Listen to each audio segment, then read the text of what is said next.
নমস্কার দর্শক, সংবাদ আবির্ভাবের বিশেষ প্রতিবেদনে আপনাদের সকলকে স্বাগত। বিশেষ প্রতিবেদন নয়, এটা হচ্ছে একটা উল্লেখযোগ্য প্রতিবেদন পশ্চিমবঙ্গের ইতিহাসে দর্শক, আবার বলছি, পশ্চিমবঙ্গের ইতিহাসে এটা একটা কালো দিন হতে চলেছে। যে কালো দিনটা প্রত্যাবর্তন করতে চলেছেন মাননীয় মুখ্যমন্ত্রী মমতা ব্যানার্জির ঘৃণ্য, জঘন্যতম, এমনকি নীচ মনের যে রাজনীতিবিদ, এটা একেবারে পরিষ্কার হয়ে গেল। কেন বলছি দর্শক? তার কারণ হচ্ছে রাজ্য সরকারের সমস্ত অনুষ্ঠানে গাইতে হবে রাজ্য সঙ্গীত এবং পয়লা বৈশাখ হবে পশ্চিমবঙ্গ দিবস।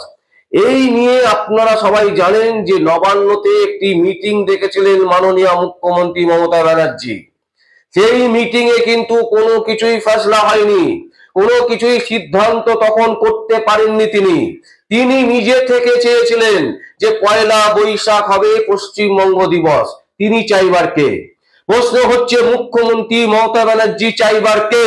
আমরা ধিক্কার জানাচ্ছি মমতা ব্যানার্জিকে, কারণ সেই দিনকে আমরা এই নিউজটা করেছিলাম, তাতে পরিষ্কার বলেছিলাম যে মাননীয় মুখ্যমন্ত্রী সবার নাম দিয়ে নিজ চাপিয়ে দেবেন যে সবাই মিলে সম্মতি দিয়েছেন, তাই আমি করেছি। একেবারে ধিক্কার, একেবারে ঘৃণ্যতম যে জিনিস তিনি করতে চলেছেন, এইটার বিরুদ্ধে কলকাতা হাইকোর্টে জনস্বার্থ মামলা হবে। আমরা পরিষ্কার বলছি দর্শক, আসুন আমরা বিস্তারিত নিউজটা তুলে ধরছি।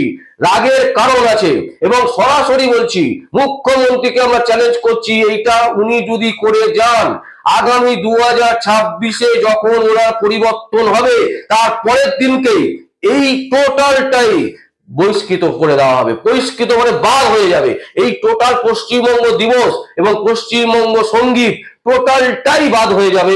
একেবারে পরিষ্কার আমরা চ্যালেঞ্জ নিয়ে বলছি।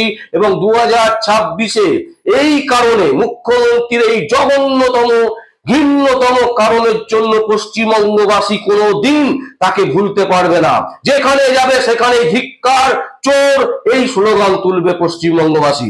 কেন বলছি? রাজ্য সরকারের সমস্ত অনুষ্ঠানে গাইতে হবে রাজ্য সঙ্গীত এবং পয়লা বৈশাখ হবে পশ্চিমবঙ্গ দিবস। নির্দেশিকা জারি করে, ভালো করে শুনবেন দর্শক, নির্দেশিকা জারি করে জানিয়ে দিলেন বিদায়ী মুখ্য সচিব হরে কৃষ্ণ দ্বিবেদী। কেন? বিদায় হবার আগে জানাবার কি আছে? আর একটু আগে জানাতে পারতেন, তাহলে আপনার নামে মামলা করা যেত। আপনি মমতা ব্যানার্জির নির্দেশে, মমতা ব্যানার্জির কথা মতন, মমতা ব্যানার্জির দালালি করে পশ্চিমবঙ্গের এই জিনিসটা ঢোকাতে চাইছেন।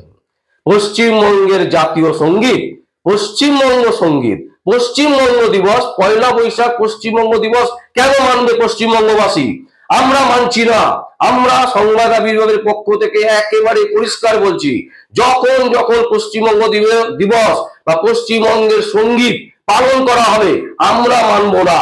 আপনারা যা পারেন করতে পারেন আমাদের বিরুদ্ধে। এরপরে আসছি, নির্দেশিকা জারি করে আপনি পালিয়ে গেলেন কেন হরে কৃষ্ণ বাবু? কেন পালালেন? কেন আপনার চলে যাবার আগে আপনি আজকে আপনি কেন এটা দিলেন? কেন আপনি নির্দেশিকা জারি করলেন আজকে? কেন চলে যাওয়ার আগে জারি করতে হলো আপনাকে? কেন আপনি 1 মাস আগে জারি করতে পারলেন না? সেই ক্ষমতা কেন আপনি দেখাতে পারলেন না? কারণ আপনি দালালি বৃত্তি করে গেলেন। মমতা ব্যানার্জির দালালি করছেন আপনারা। এই প্রশাসনের যত দূর যারা আছেন প্রত্যেকে, ইচ এন্ড এভরিবডি দালাল, চোর, এমনকি দুর্নীতির সাথে যুক্ত, একদম পরিষ্কার। এর কোনো বিরোধিতা নেই, একদম স্পষ্ট। যাকে দেখা হবে তাকেই বলতে হবে চোর চোর বলে চিৎকার করতে হবে। বিভিন্ন মিডিয়া না বলুক, সাধারণ মানুষকে এগিয়ে এসে বলতে হবে চোর চোর চোর যাচ্ছে। এই যে দেখুন, বাংলার মাটি বাংলার জলকে রাজ্য সঙ্গীত ঘোষণা করা হয়েছে, আর পয়লা বৈশাখকে বাংলা দিবস আখ্যা দেওয়া হয়েছে। রাজ্য দিবস পালন করবেন সকল পশ্চিমবঙ্গবাসী, ওনার নির্দেশে মমতা ব্যানার্জি বলবেন, আর পশ্চিমবঙ্গের লোকেরা পালন করবে। এরপর হচ্ছে 1 মিনিট 59 সেকেন্ড ধরে গাইতে হবে রাজ্য সঙ্গীত। যখনই রাজ্যের কোনো প্রোগ্রাম হবে, রাজ্য সঙ্গীত গাইতে হবে 1 মিনিট 59 সেকেন্ড, আর শেষে জাতীয় সঙ্গীত। বাহ বাহ বাবা! এই যে রাজ্য দিবস পালন করবে সকল পশ্চিমবঙ্গবাসী পয়লা বৈশাখের দিন, পয়লা বৈশাখের দিন কেন পালন করবে? কি গুরুত্ব আছে পশ্চিমবঙ্গ দিবসের জন্য, তার কোনো ব্যাখ্যা নেই। যে মানুষগুলো নির্বাচিত করেছে এদের কোনো কোয়ালিটি নেই, এদের কোনো যোগ্যতাই নেই। আশিস ব্যানার্জি, ফিরহাদ হাকিম বলার কে? ফিরহাদ হাকিম একজন কে? ফিরহাদ হাকিম, ফিরহাদ হাকিমের কথা আমাদের শুনতে হবে। ব্রাত্য বসু, যিনি দুর্নীতির সাথে যুক্ত, যিনি আগামী দিনে জেলে যাবেন, আর কিছুদিনের মধ্যেই ব্রাত্য বসু অ্যারেস্ট হবেন, সেই ব্রাত্য বসুর কথা আমরা শুনবো। চন্দ্রিমা ভট্টাচার্য, যিনি রাজ্য সরকারের প্রশাসনে আছেন আইনমন্ত্রী হিসাবে, যাকে মানুষ ঘৃণার চোখে দেখেন, সেই চন্দ্রিমা ভট্টাচার্য বলবে আমরা শুনবো। সুশীল সাহা, বীরবা হাসদা, সত্যজিৎ বর্মন, কালীপদ মন্ডল, বিশ্বজিৎ দাস, কে কোন হরিপদ এরা, যে এদের কথা অনুযায়ী, এদের নির্বাচিত মানে সমর্থন অনুযায়ী পশ্চিমবঙ্গ দিবস পয়লা বৈশাখে পালন করতে হবে। কেন? কিসের জন্য? কোন ইতিহাস আছে? ইতিহাস ব্যাখ্যা করুন ব্রাত্য বসু, ইতিহাস বলুন, কি ইতিহাস আছে পয়লা বৈশাখে? আমরা কেন পশ্চিমবঙ্গ দিবস পালন করব? পশ্চিমবঙ্গ সঙ্গীত কি? পশ্চিমবঙ্গ সঙ্গীত হিসাবে পালন করতে হবে। পশ্চিমবঙ্গ সঙ্গীত কি? রবীন্দ্রনাথ ঠাকুরের বাংলার মাটি বাংলার জল। ঠিক আছে, তবুও নাই আমরা মেনে নিচ্ছি, ঠিক আছে, বাংলার মাটি বাংলার জল গাইবো, কোনো অসুবিধা নেই।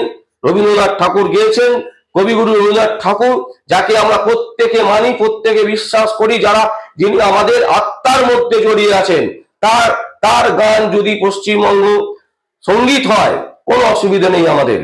কিন্তু পশ্চিমবঙ্গ দিবসে আমাদের পুরো অসুবিধা আছে, কারণ পয়লা বৈশাখ পশ্চিমবঙ্গ দিবস হতে পারে না। পশ্চিমবঙ্গ দিবসের ইতিহাস থাকতে হবে। মমতা ব্যানার্জির জন্মের কোনো ইতিহাস নাও থাকতে পারে, কিন্তু পশ্চিমবঙ্গ দিবসের একটা ইতিহাস থাকতে হবে, যে ইতিহাসের জন্য পশ্চিমবঙ্গ দিবস ওই দিনকে নির্ধারিত হবে যে হ্যাঁ পশ্চিমবঙ্গ দিবস। ভারতবর্ষের স্বাধীনতার জন্য কি হয়েছে? 1947 সাল 15ই আগস্ট ভারত স্বাধীন হয়েছিল, তাই সেদিনকে স্বাধীনতা দিবস হিসেবে পালন করা হয়। 26শে জানুয়ারি প্রজাতন্ত্র দিবস, সেই দিন আমাদের গণতন্ত্রের যে বৃহৎ জনগণ, সেই জনগণের জন্য আইন তৈরি হয়েছে, সেই আইনের জন্য প্রজাতন্ত্র দিবস হিসেবে পালন করা হয় 26শে জানুয়ারি। তো পয়লা বৈশাখে কোন কারণে মমতা ব্যানার্জির জন্মদিনের জন্য না ব্রাত্য বসুর মৃত্যুদিনের জন্য আগামী দিন মৃত্যু হবে, তার জন্য আমরা সেই দিন পালন করব পশ্চিমবঙ্গ দিবস? দয়া করে তৃণমূল কংগ্রেসের যারা আছেন তারা বলবেন যে কি ব্যাখ্যা আছে। পয়লা বৈশাখ একটা নতুন বছরের শুরু, নতুন বছর, বাংলা বছর, যেরকম ইংরাজির আজকে 30শে ডিসেম্বর, কাল থেকে সারা পৃথিবী পয়লা জানুয়ারি মানবে, কারো 6 ঘন্টা আগে, কারো 6 ঘন্টা পরে। বাংলাদেশে যেরকম 8 ঘন্টা আগে, আমরা ভারতবর্ষে 8 ঘন্টা পরে, এটা মানা যায়। এই সময়টা হচ্ছে সারা পৃথিবীর ক্যালেন্ডারে কালকে পয়লা জানুয়ারি শুরু হচ্ছে, মানে একটা নতুন বছর শুরু হচ্ছে। ঠিক বাংলা মতে নতুন বছর শুরু হবে পয়লা বৈশাখ থেকে, তার মানে এই নয় যে সেই দিনটাই পশ্চিমবঙ্গ দিবস হিসেবে পালন করতে হবে। মমতা ব্যানার্জির বিছানায় বসে বসে তিনি স্বপ্ন দেখলেন চোখ খুলে, এবং তিনি মনে করলেন যে কালকে পশ্চিমবঙ্গ দিবস, এবং সেই দিবসকে চাপিয়ে দাও পশ্চিমবঙ্গের 10 কোটি মানুষের ওপর, 10 কোটি মানুষের মধ্যে, এবং সেটাই পালন করতে হবে। আমরা নির্দ্বিধায় বলছি, আইনকে মেনে বলছি, গণতন্ত্রকে মেনে বলছি, কলকাতা হাইকোর্ট সুপ্রিম কোর্টকে মান্যতা দিয়ে বলছি, আমরা পশ্চিমবঙ্গ দিবস পয়লা বৈশাখকে মানতে রাজি নই। এবং আমরা মনে করি পশ্চিমবঙ্গের বহু আইনজীবী আছেন যারা এই পার্টিকুলার বিষয় নিয়ে কলকাতা হাইকোর্টে জনস্বার্থ মামলা করবেন। সেই মামলাতেও আমরা দেখব যে কি করে মমতা ব্যানার্জি জেতেন। এইভাবে নিজের স্বৈরতান্ত্রিক মনোভাবাপন্ন জিনিস গণতন্ত্রের ওপর, সাধারণ মানুষের ওপর চাপিয়ে দেওয়া। হয়তো অনেকে বলবেন যে আপনারা এত কেন রেগে যাচ্ছেন, কি আছে, পশ্চিমবঙ্গ দিবস একটা দিন করলেই হলো না। আজকে যদি আমরা বলি দর্শক, কোন একজন লোকের একটা লোক ধরে নিচ্ছি, তার বাবার জন্মদিন যে কোনো দিন আমি করব, তার বাবার মৃত্যুদিন, তিনি মারা গেছেন একদিনে, যে কোনো দিন মৃত্যুদিন আমরা পালন করব? হতে পারে না। একটা কারণ থাকতে হবে, যুক্তিপূর্ণ কারণ থাকতে হবে, লজিক থাকতে হবে। কেন পশ্চিমবঙ্গ দিবস পয়লা বৈশাখের দিন পালন করা হবে তার কোনো যৌক্তিকতা নেই। মমতা ব্যানার্জি রাতের বেলায় ঘুমিয়ে ঘুমিয়ে স্বপ্ন দেখেছেন, আর সেই স্বপ্নকে বাস্তবায়িত করার জন্য তিনি উঠে পড়ে লেগেছেন। এটাই হচ্ছে তার স্বৈরতান্ত্রিক মনোভাবাপন্ন। এবং আজকের দিনে সারা ভারতবর্ষ জানে যে মমতা ব্যানার্জির নেতৃত্বে যেভাবে বাংলাতে একের পর এক দুর্নীতি হয়েছে, একের পর এক রাহাজানি হচ্ছে, প্রতিদিন প্রতি মুহূর্তে ইডি সিবিআই যেভাবে টাকার পাহাড় বের করছেন খুঁড়ে খুঁড়ে, তাতে পরিষ্কার তিনি তো ল্যাংটো হয়েছেনই, তার টোটাল দলের ভাবমূর্তি পুরো মাটিতে মিশে গেছে। ভারতবর্ষের বাইরে যারা বাঙালিরা থাকেন তারা প্রত্যেকে রীতিমতো হাসছেন এই পার্টিকুলার একজন ভদ্র মহিলার জন্য, যিনি পশ্চিমবঙ্গকে শুধুমাত্র কুলসিত নয়, একেবারে নিচে, কতটা নিচে নামানো যায় সেই নিচে নামিয়ে দিয়েছেন এই একটি মাত্র মহিলা। দর্শক, আমরা এই যে আজকে যে নোটিফিকেশন যেটি হরে কৃষ্ণ দ্বিবেদী করে গেছেন বিদায়ের সময়, তার বিদায় হয়েছে, তিনি বিদায়ের আগে টুক করে একটা নোটিফিকেশন দিয়ে চলে গেছেন, কারণ তিনি হচ্ছেন দালাল। মমতা ব্যানার্জি পা চাটা দালাল, তাই তার সাহস হয়নি যে 1 মাস আগে, তার রিটায়ারমেন্টের 1 মাস আগে তিনি এই নোটিফিকেশনটা দিয়ে যেতেন, তাহলে বুঝতাম যে ভদ্রলোকের ক্ষমতা আছে, ভদ্রলোক সত্যতা নিয়ে চাকরি করেছেন। এরা টোটালটাই জাল, টোটালটাই দুর্নীতিগ্রস্ত, টোটালটাই পশ্চিমবঙ্গকে নিয়ে ছেলে খেলা করছেন। প্রতিটা দিন প্রতিটা মুহূর্তে পশ্চিমবঙ্গবাসীর সাথে দুর্নীতির সাথে যুক্ত পশ্চিমবঙ্গবাসীকে একদম নাজেহাল করে ছেড়ে দিচ্ছে। সেখানে শিক্ষাকে পুরো একদম মানে ধূলিসাৎ করে দেওয়া হয়েছে, রাজ্যের অর্থনৈতিক অবস্থাকে ভেঙে চুরমার করে দেওয়া হয়েছে, স্বাস্থ্য ব্যবস্থার কোনো দিশা নেই। এই রকম একটা সরকার, তিনি যেখানে সাধারণ মানুষের কথা ভাববেন তা না ভেবে তিনি জোর জবরদস্তি যা খুশি চাপিয়ে দেবেন, আর সেটা বাংলার মানুষ মেনে নেবে, যারাই মেনে নিক। দর্শক, আমরা আমাদের জায়গা থেকে বলছি, সংবাদ বিভাগ তীব্র প্রতিবাদ করছে, শুধু প্রতিবাদ নয়, ন্যাক্কারজনক ঘটনার জন্য মমতা ব্যানার্জিকে ধিক্কার জানাচ্ছি। আমরা বারবার বলছি, ধিক্কার মমতা ব্যানার্জি, ধিক্কার মমতা ব্যানার্জি, ধিক্কার মমতা ব্যানার্জি।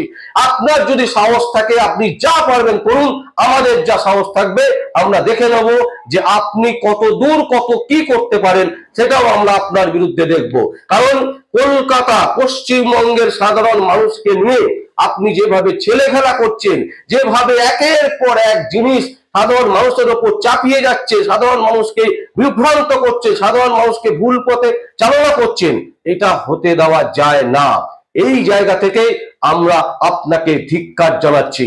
দর্শক, আমরা আজকে আপনাদের এই সংবাদ তুলে ধরলাম। আপনাদের যদি কিছু বলার থাকে বা কোনো কমেন্টস থাকে, আপনারা অবশ্যই আমাদের কমেন্ট বক্সে কমেন্ট করবেন। আর দেখতে থাকুন পরবর্তী সংবাদ, সংবাদ আবির্ভাবে। আমার নাম বিশ্বজিৎ পাল, সংবাদ আবির্ভাবের জন্য।